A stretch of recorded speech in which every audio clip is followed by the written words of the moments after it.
we have the next question, which is what is a transient processor?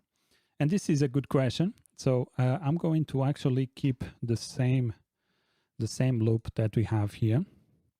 And I'm going to bring the default one to get rid of the plugins. And if we go to Dynamics, we have here something called Transient Processor. And this is one of the latest plugins from ImageLine. And what this does is to, can I make this larger? I can't. Okay. So the idea for this plugin is to work on the transients. So if we go to the mixer here, we have we can have a better idea of what transient is. If I zoom in really a lot here, zoom in a lot, you see that this might not look like a transient because this is a lot of sound and so on. But if we make it really short, we can see this is kind of a really short, especially this one here.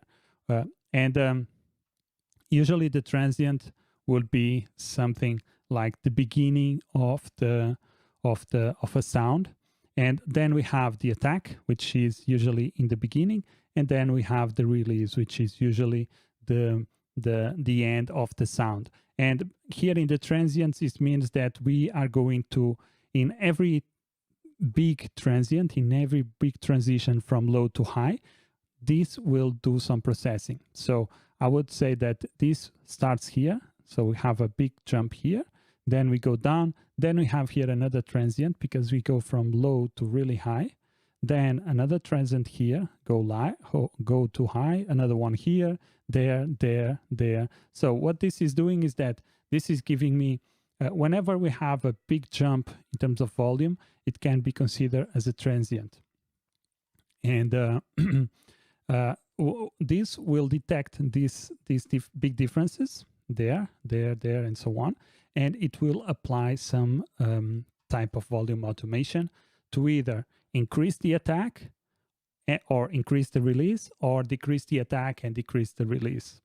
Let's listen through and try to remove the attack. What this will do is basically, for instance, in this one here, this part here, because it's very the beginning or the attack here, we will try to first reduce the volume of this part and then try to increase. So let's play around here with the attack.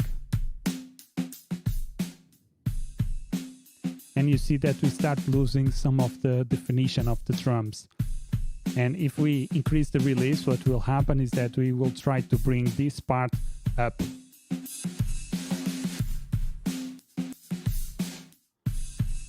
So what I did was I took this part and brought it down, and then I took this part and brought it up. So what this is doing is making the drums not so transient. So it's removing the transient of the drums and making the drums more uniform. So with less variation. And this makes the drums a little bit squashed because we are doing that. If we do the opposite, if we reduce this part here and we increase this part here, the attack part, what this is doing is actually making the drums really snappy. So let's try and get an idea for that. And you see actually here the transients, and is increasing the volume of the transients in that sense. Of course, we still have some of parameters here that we can play around with, like drive. We can add some distortion to the drums after that, or to the sound that we are using the transient processor with or to. And this is really cool, especially, for instance, a good example of this one is like if you want to add a little bit more punch to your drums, you would go and use a transient processor, and you would increase here the attack time. To make the transients or the attack of the transients a little bit more present, this makes the drums a little bit more snappy. If you want to do the opposite, you can just remove the attack and you remove that transient of the drums. One thing that you may also want to do is, if you are using loops and your loops have a lot of reverb, you can kind of mask the reverb by removing the release.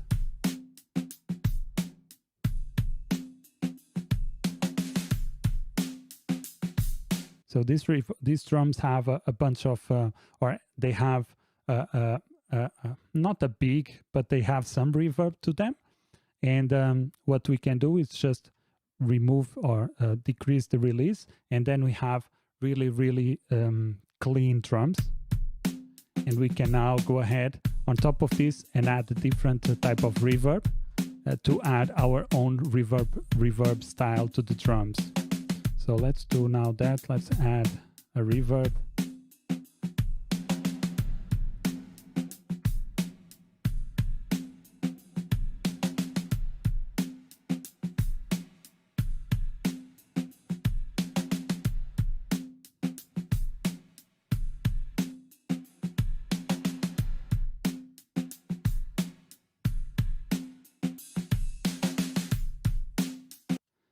Just an example. This is me just playing around with this, but this could be a good example of how to do this type of stuff.